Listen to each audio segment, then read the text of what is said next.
Buenas tardes. Estoy muy contento de estar aquí en esta cátedra de Alfonso Reyes, que es uno de los ángeles tutelares de mi adolescencia y del inicio de mi carrera literaria. Vamos a hablar esta vez de literatura rusa, de algunos escritores y sobre todo de algunos escritores del siglo XIX, que es el siglo clásico de la novela en Rusia, el siglo de oro, y del entorno, un entorno que puede servir para entender o acercarse o tener una mayor aproximación a la cultura rusa. Si esperan ustedes una cátedra muy académica, una disertación muy escolástica, pues se van a sentir desairados, se van a sentir timados por mí. Voy a hablar de la literatura rusa como un lector apasionado por esa rama de la cultura y voy a hablar también de cuatro grandes escritores que representan cada uno de ellos un universo en sí. Son Gogol, Dostoyevsky, León Tolstoy y Chekhov. Hace 55 años leí La guerra y la paz.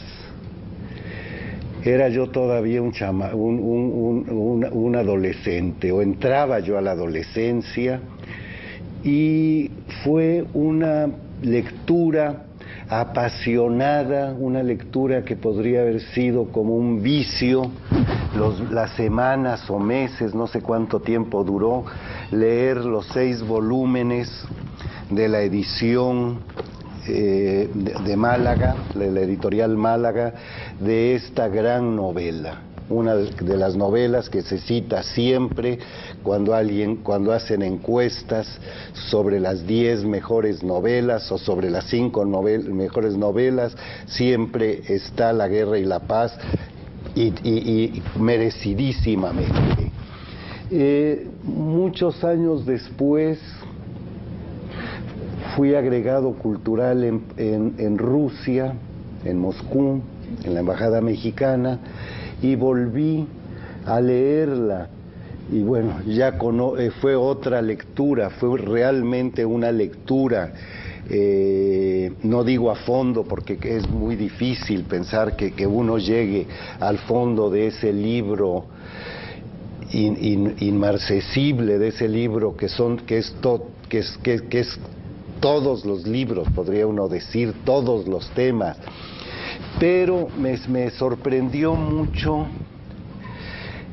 pensar que a los 12 años, o entre los 12 y los 13 años, yo hubiera estado apasionado por ese mundo tan difícil, porque es una novela espléndida, es una novela llena de narración, de historias novelescas, de historias amorosas, de historias de guerra, pero también es una meditación sobre la humanidad, sobre los destinos de la humanidad, sobre los fines de la humanidad, sobre la relación entre lo terreno y lo divino, y de aquello no sé si me saltaba páginas o cómo las descifraba yo. Cuando ya a los 30 años en la segunda lectura me resultaba muy pues difícil meditar sobre tantas y tan intensas profundidades. En mi estancia en Moscú, un día de asueto entre semana, fui casi por azar a la casa de Tolstoy en Moscú. Una casa palaciega, una casa para una familia condal, una familia aristocrática como era la de los condes Tolstoy,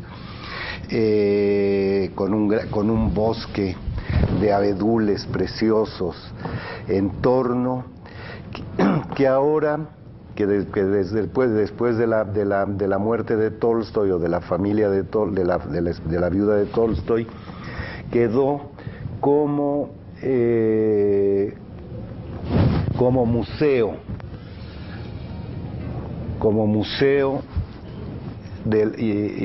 permanente de Tolstoy. Y llegué muy temprano, yo creo que yo y una pareja que deambulábamos por aquel palacio, y acababan de abrir. Las empleadas eran señoras ancianas que seguramente habían vivido decenas de años en esa casa, quizá familiares lejanos o del escritor. Estaban desayunando, estaban conversando, se movían, cuidando cosas, y la sensación que tuve, no la he tenido en ninguna otra de las casas museos que he conocido, y que he conocido muchas en distintos países, porque sentía yo que todo estaba vivo, que la familia, el conde y la condesa se habían ido con sus hijos al Palacio de Campo, a Yasna y Apoliana, pero que se sentía todavía su presencia. Y esa visita me reveló de momento cómo interpretar la novela rusa. Las novelas no solamente de él, sino la novelística rusa de su tiempo. La casa era una casa de grandes salones sociales.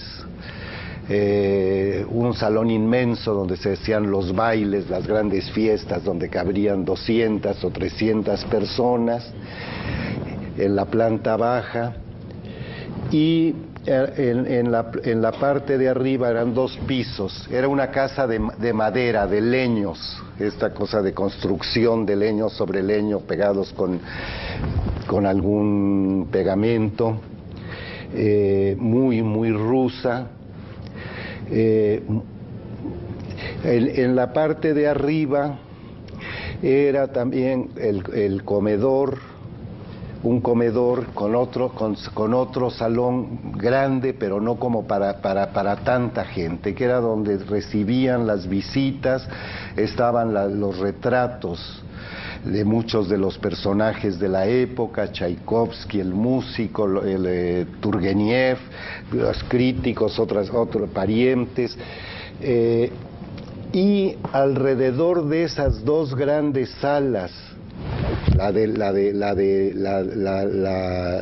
real, digamos, la imperial, el de la planta baja, y esta donde se tomaba el té y se conversaba y se hacía música en un precioso piano de cola. Estos dos espacios estaban rodeados por una cantidad de habitaciones, de habitáculos, que parecería una colmena, desde la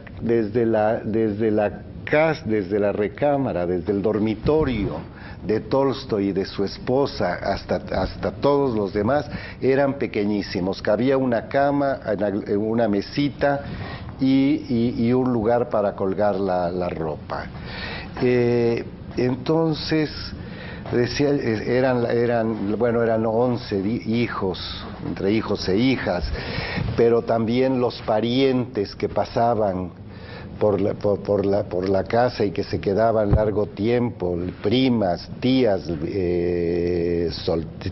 viudas, hermanas viudas, y los preceptores alemanes o franceses, y las institutrices de las hijas suizas o francesas o inglesas, y también las costureras, la modista, la sombrerera, todo eso, todos tenían la misma medida casi. Y entonces pensaba yo que qué difícil ahora sería vivir así, o en el 19 no se vivía así en otras partes europeas. Una familia tan ilustre como esta, con tantas posibilidades económicas, pero así eran todas las demás palacios que fui conociendo. Y entonces uno se explica cómo en las novelas de Dostoyevsky, de Turgeniev, de Tolstoy, todos están como engranados, todos oyen lo que pasa en el cubículo siguiente, saben si la esposa del hijo se le fue, lo abandonó por un oficial, si están enfermos, de qué están enfermos, los secretos que debe tener la persona nunca lo son, porque todo está al abierto. Y esto, por ejemplo, se da siempre en la novela, y es una de las cosas más sorprendentes. Este coro polifónico que son los personajes, donde todos están enterados, o si tienen un misterio, un secreto, se revela en cualquier momento, y hablan y hablan y hablan y saben todo de todos, y se pelean, se maldicen, y al rato, a los pocos minutos llega otro porque los hace que se abracen y se hacen las paces. Y entonces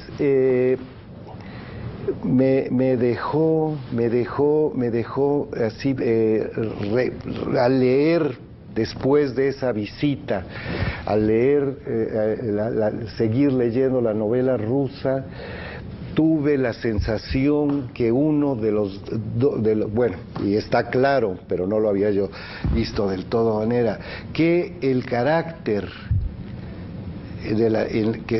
uno de las características de la novela rusa es su gregarismo, la felicidad. El hombre llega está en un estado conoce un estado de felicidad cuando está rodeado, cuando está en el seno de una comunidad, sea la familia, sean los amigos, sea el cuartel, porque gran parte de los personajes son oficiales, son militares, que era una carrera prestigiadísima, sea la casa de Nonsanta, el burdel, los comerciantes con los comerciantes, la aristocracia con la aristocracia, y de repente mezclas de todas las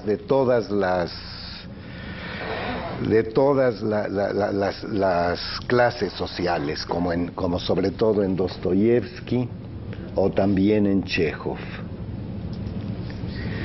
Y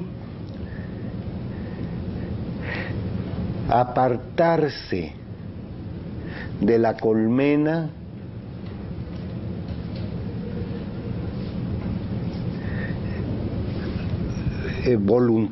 sea forzadamente por la sociedad que expulsa a alguien, o alguien que por su propia voluntad da la espalda a ese conjunto en el que se ha nutrido y en el que va a la perdición, al suicidio, a la locura, a la desgracia absoluta.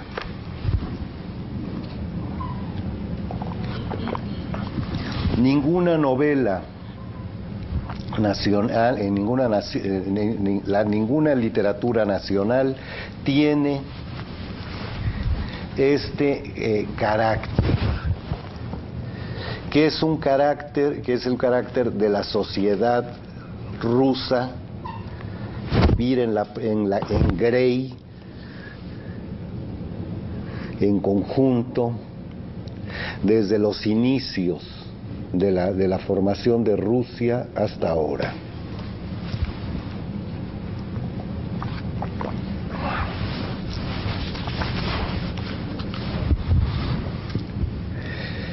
Bueno,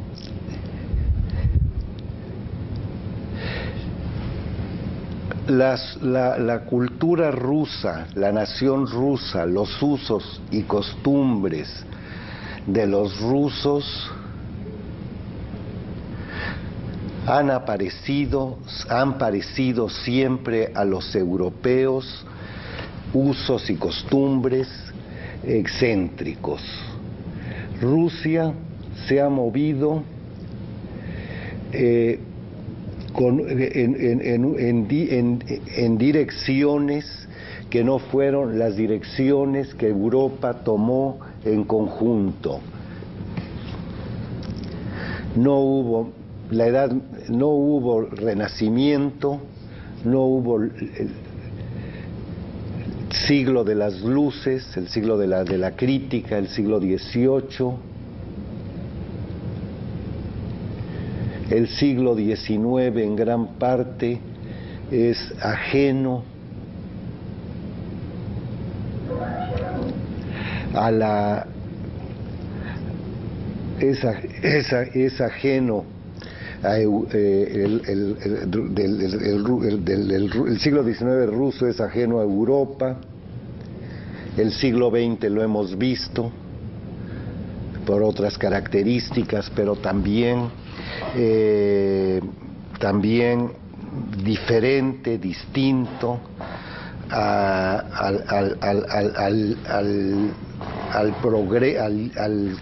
progreso de las ideas, a las corrientes de las ideas. Hasta 1860, la esclavitud, 64, la esclavitud era una institución común, normal, con una característica diferente a los otros sistemas de esclavitud. Los griegos y los romanos esclavizaron a parte de los pueblos que conquistaban.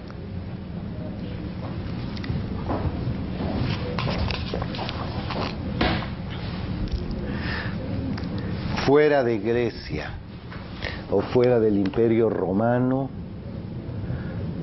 todos los demás eran bárbaros. Y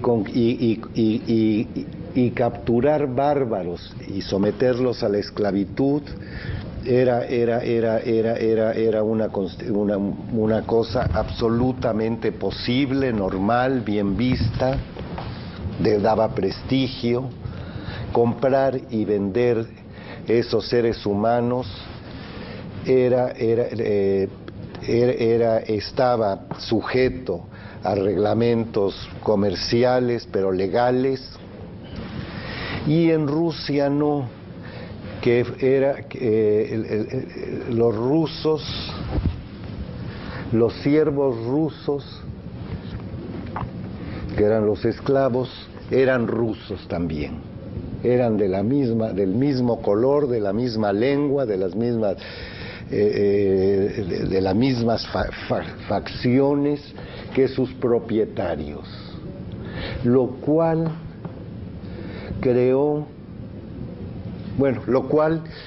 fue una fuente para toda la literatura del siglo XIX. El martirio el martirio moral de los personajes del 19 que se habían educado con sus maestros franceses, con sus maestros alemanes que habían viajado, que viajaban a Europa. La carga anímica, la carga ética que les producía esta situación anómala ya en Europa, porque donde ya no había esclavos de ninguna clase de las colonias. Ahí todavía había esclavos, había el régimen de servidumbre donde se podía vender y comprar a una persona, vender propiedades con los siervos. Los reinados plantea a personajes, a personas, a escritores, pensadores con una moral más desarrollada, les plantea muchísimos problemas. Y este régimen y esta situación nutre grandes partes de la vida, de la biografía y de la obra de Gogol, de Turgeniev, de Dostoyevsky, de Tolstoy, de Chekhov.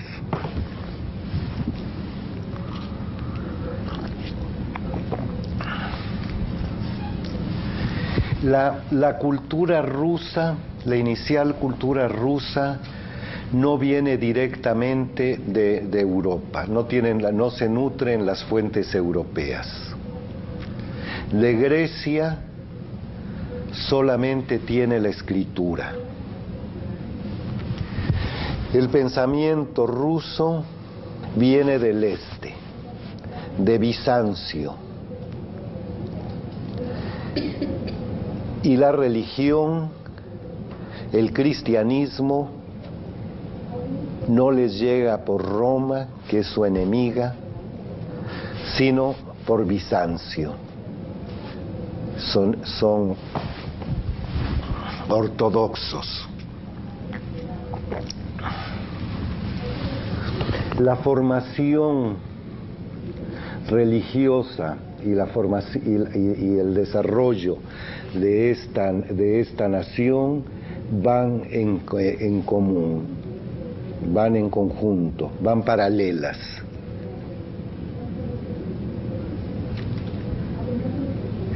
Pero desde el principio de la cristianización, se diferencian de los ortodoxos griegos, en el sentido de que ellos, los rusos, incorporan de una manera fundamental, de una manera muy poderosa,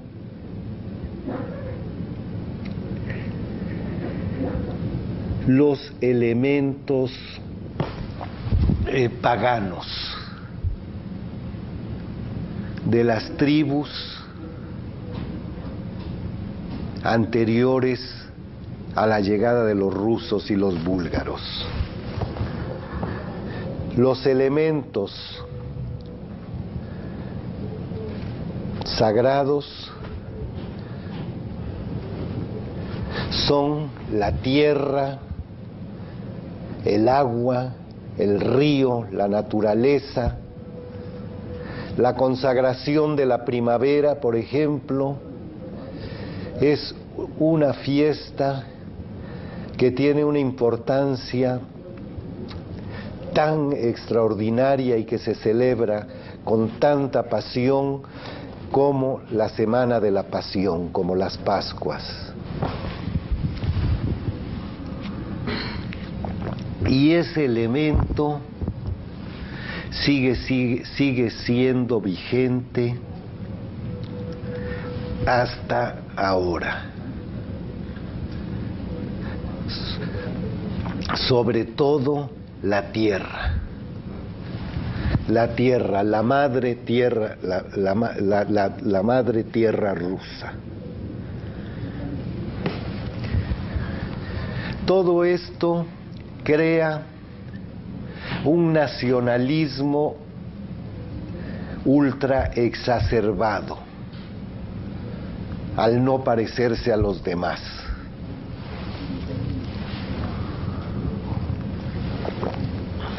Nacionalismo que se vuelve casi de hierro, que se fortalece brutalmente debido a las conquistas de gran parte del territorio por los tártaros, el Genghis Khan, por ejemplo.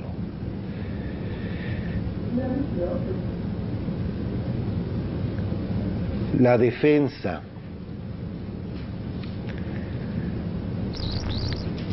de la nacionalidad, aún bajo el yugo de los tártaros, la proporciona, la defensa interna la proporciona la lengua y la religión.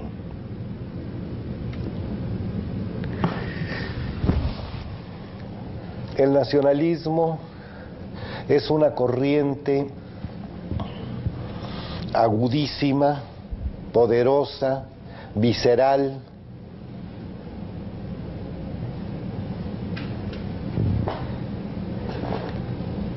que en el siglo XIX comienza a ser combatido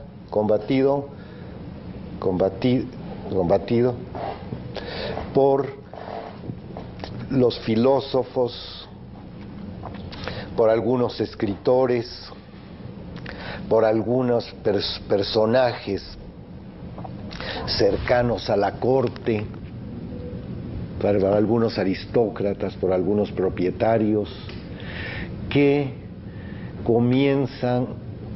conocen las culturas europeas, la cultura europea, y desean que Rusia se occidentalice en algunos aspectos. Esa lucha entre occidentalistas y eslavistas, como se denominaban los nacionalistas, los eslavos y eslavistas, también tiene un gran eco en la literatura y en el pensamiento del siglo XIX.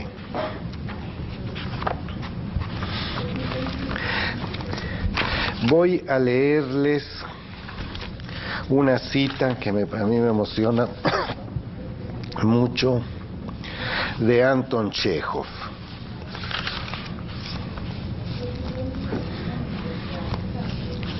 Anton Chejov, el último de los escritores que vamos a ver, que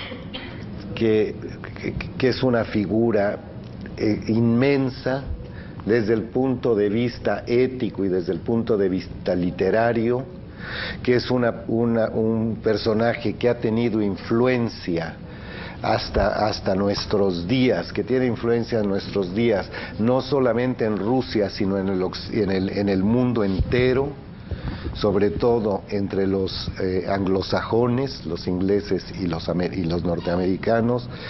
Nació pocos meses después de la abolición de la esclavitud. Toda su familia, sus padres, sus abuelos, todos sus antecedentes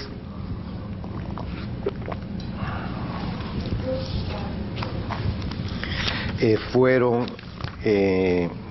siervos. Él decía que, bueno, así nació libre por azar, porque esa ley podría haberse pronunciado 5 o 10 años después, y en una carta que le escribe a su editor, dice así: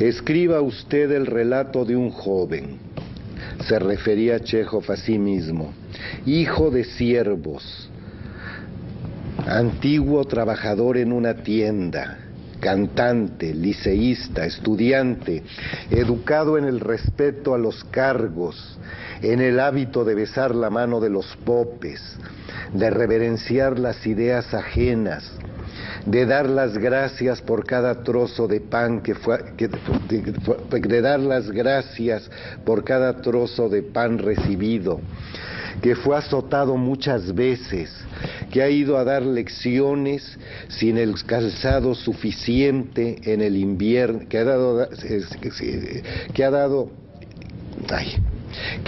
ha ido a dar lecciones en invierno sin el calzado apropiado, que ha sido camorrista, a quien le gustaba almorzar en la casa de sus parientes ricos, que sin necesidad alguna, solo por tener conciencia de su nimiedad, ha sido hipócrita con Dios y con los hombres.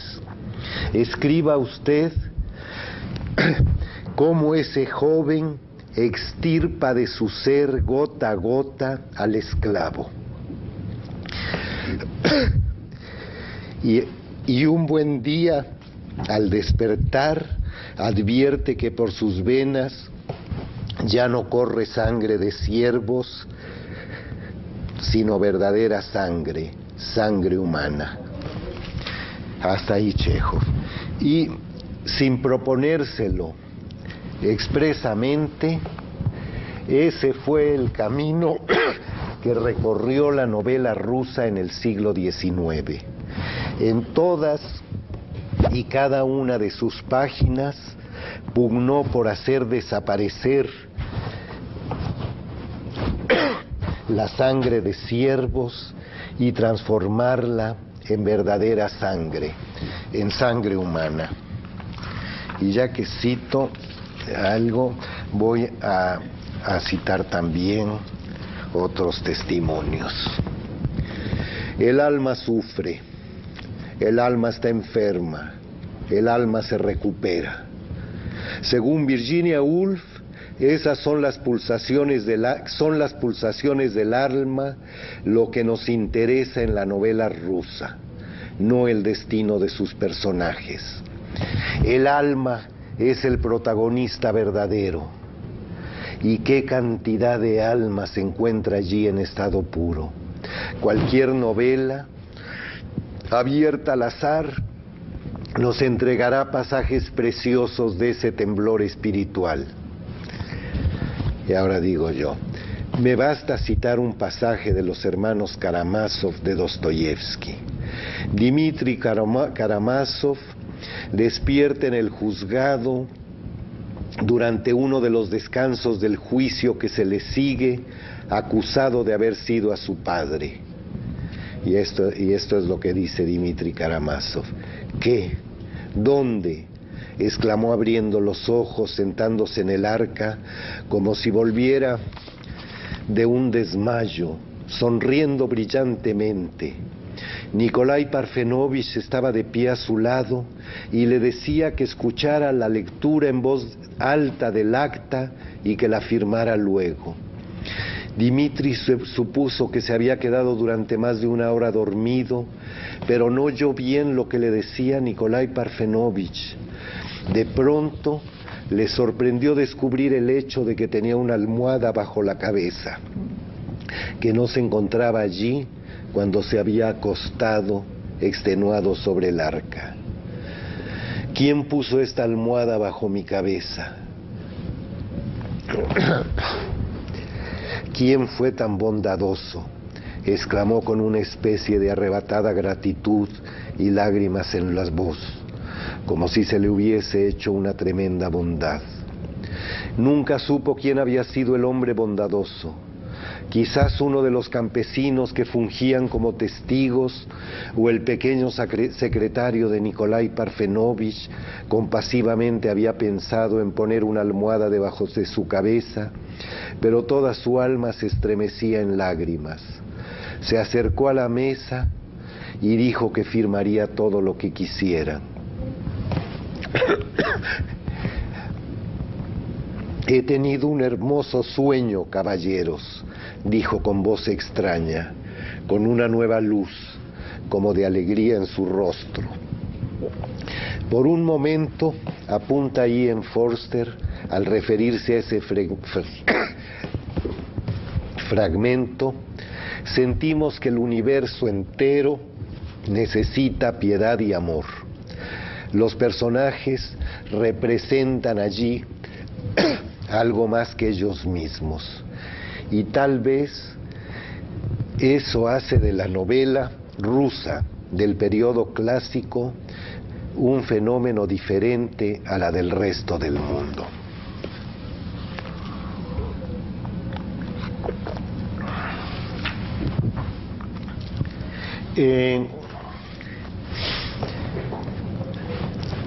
Todos estos escritores grandiosos tuvieron que rozarse constantemente desde la niñez, en la adolescencia, ya mayores, con ese conflicto brutal que era el tener siervos en sus casas, el tener siervos que eran medios hermanos suyos, porque eran hijos del padre con una sierva, y ya no pasaban a la casa, sino a la servidumbre. Por ejemplo, Iván Turgeniev, era un hombre de una familia adinerada, todos ellos eran de la aristocracia, porque la aristocracia era la que estaba cultivada, la que sabía escribir, la que tenía lecturas e idiomas que les daban las armas, los instrumentos para desarrollar su literatura. Todos, Pushkin, Lermontov, Turgeniev, Tolstoy, eran de la gran aristocracia, de la nobleza emparentada con la familia real. Y Dostoyevsky y Gogol, que eran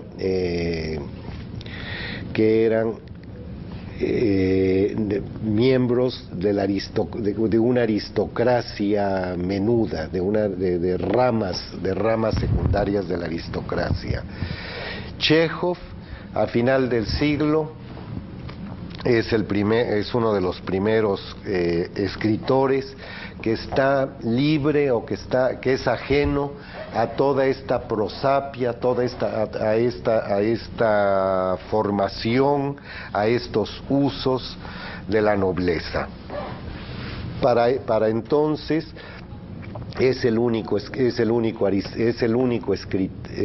no hay ya ningún escritor de la nobleza, como que la literatura, las artes, las profesiones están en manos de otras clases. Bueno, Turgeniev fue hijo de príncipes. Su padre murió muy pronto y quedó viviéndose con una madre tiránica y una abuela tiránica. y comenta en sus memorias, en páginas de memorias, dos de los episodios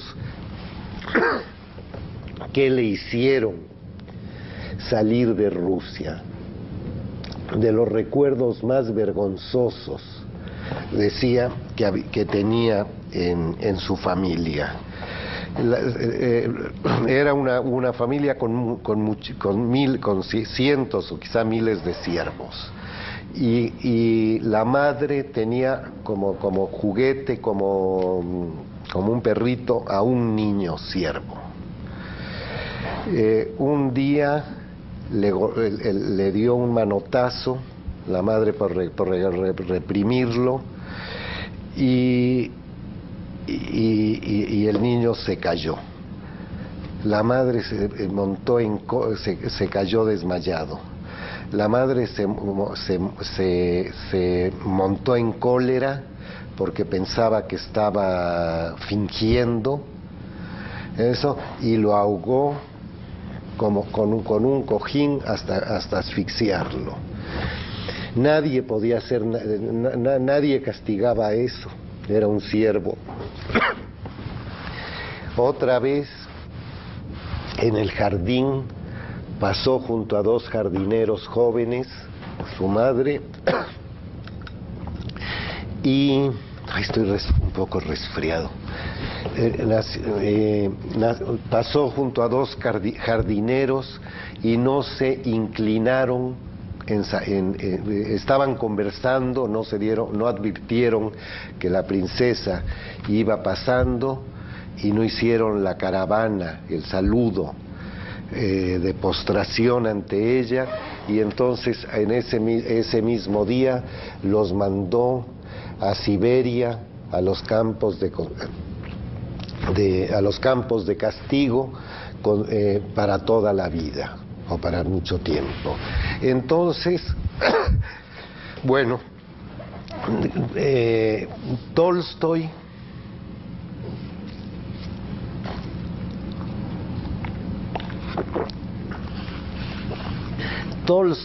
que al final era un santo, que al final era una persona santificada, que había creado casi una religión, que había dejado la literatura por los evangelios y por la obra social cristiana. En su juventud fue, pues, como San Agustín, que llegó también a santo y tuvo en su adolescencia y su juventud, tuvo una vida desbocada, una vida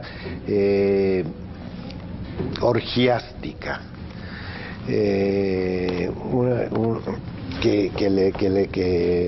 como eran gran parte de estos oficiales jóvenes, aristócratas, que podían hacer lo que querían. Y un día jugó jugando a las cartas, perdió el dinero, había acabado con el dinero, y jugó a dos siervos y a una sierva, que tuvieron que salir dejando la familia, dejando los hijos allí, porque se podían jugar como moneda. Se sumergió esto en su memoria, y en una ocasión, ya casi a los 60 años, reencontrando a un primo o un amigo muy cercano de la familia desde niños, al que no había visto mucho tiempo, empezaron a hacer recuerdo de su juventud. Y entonces esta otra persona le recordó esa vez que jugó a las cartas a sus siervos. La crisis fue monumental. De ese momento en adelante se dedicó al servicio de sus siervos. Hacemos una pausita.